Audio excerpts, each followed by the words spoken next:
علشان تبدأ تشافي من علاقة كنت فيها أو حتى علاقة صداقة، أنت محتاج تعرف نقط مهمة قوي. والنقطة الأولى إن التشافي عبارة عن سلالم احنا بنطلعها لحد ما بنوصل للتوازن النفسي، وإنك بتبقى كامل التشافي full recovered. علشان توصل لده في البداية بعد ما عملت فك تعلق ومشيت في الخطوات دي، بتعمل بداية التشافي. وبداية التشافي دي أهم نقطة فيه، وإنك لازم تبقى عارف إن مفيش حد بيجري وراك، وإنك مش لازم تتشافى النهاردة عشان في حد واقف مستنيك فأنت عايز تتعافى بسرعة عشان ما يبقاش العلاقة ريباوند.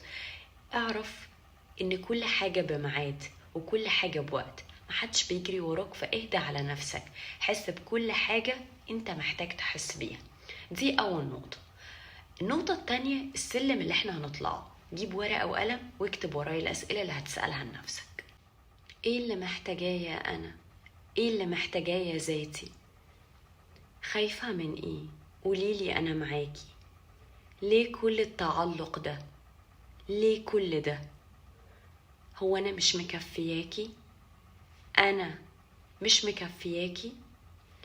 بشكل مباشر جدا هتلاقي الإجابات إن أنا محتاجة حب، أمان، احتواء، وإن أنا خايفة من الوحدة ومن الفشل، وإن أنا دخلت في علاقات كتيرة وبفشل، وإن أنا متعلقة علشان هو الشخص اللي بيكون سعادتي وأماني وسحب مني كل ده ومشي. ورابع سؤال، لو أنا مش مكفياكي فهتلاقي نفسك إن أنتي بتقولي لا أنا مكفياني جدا، وإجابة السؤال ما بتكونش منطقية، فبرجع أسأل نفسي تاني وهو سؤال واحد بس: جالك منين التفكير اللي غير متزن ده؟ إجاباتك مش منطقية. حاول إنك تفتح ملفات الماضي. أهلك كانوا بيعاملوك إزاي؟ اتعرضت للتنمر ولا لأ؟ حصل لك حوادث تحرش أو لأ؟ كنت بتثق في نفسك وأهلك علموك يعني إيه ثقة بنفسك ولا لأ؟ كانوا بيدوك الأمان والاحتواء اللي انت كنت عايزه ولا لأ؟ كنت بتتعرض للهجر أو الرفض منهم ولا لأ؟ محتاج تجاوب على الأسئلة دي جدا. أكيد هتحس بعد ما افتكرت في طبعا أكيد ذكريات حلوة، بس معظمها كانت على حسب الأسئلة دي ممكن تكون سيئة أو فيها وجع. حاول تتقبل المشاعر دي كلها، وحاول تفهم المشكلة جاتلك منين، وإنك بدأت تتعلق بأشياء جاية من الماضي بتاعك ولا لأ، وليها علاقة بده أو لأ. ابدأ اتصالح معاها، ابدأ خد وقتك في ان انت تتصالح مع كل المواقف دي. واهم حاجة اهلك انك تتقبلهم وتسامحهم، وبعد كده هتبدأ انك تسامح نفسك وتتقبلها، وبتقول كالآتي: انه انا مش مسؤول عن ان انا ولدت كده او ان انا حصل لي في حياتي كده، بس انا متقبل ده ومسامح ده لانه علمني كتير. ويبدأ شوف انت اتعلمت ايه، علشان نبدأ بعد كده نفتح الملف بتاع التشافي بتاع الشخص اللي انت عايز تطلع منه.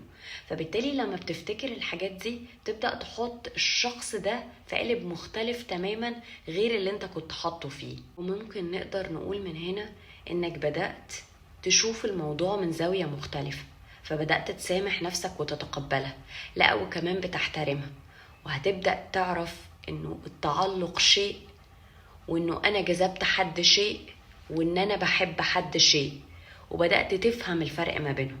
ومن هنا هتبدأ السلم الجديد في رحلة التعافي أو التشافي من الشخص ده، وإنك بتبدأ تكتب عنه وتبدأ تكتب كل مشاعرك اتجاهه، وهتبدأ تفهم الرحلة دي أنا خضتها ليه، استفدت منها إيه، الشخص ده كان بيحب فيا إيه وما كانش متقبل فيا إيه، أنا ما كنتش متقبل إيه وكنت عايز أعمل إيه. بدأ يبقى فيه نضج في المشاعر، يبقى فيه فهم للتجربة اللي جايلك برسالة انت مش قادر تفهم الرسالة، فقدرت تحط ايدك على الرسالة. فهنا هتبدأ توصل لجزء من التوازن النفسي، ومع الوقت ومع الشغل على النفس وانك بدأت تركز على نفسك فبدأت التشافي الصح.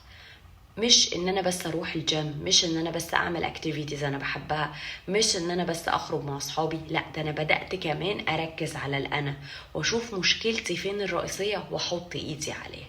بس كده.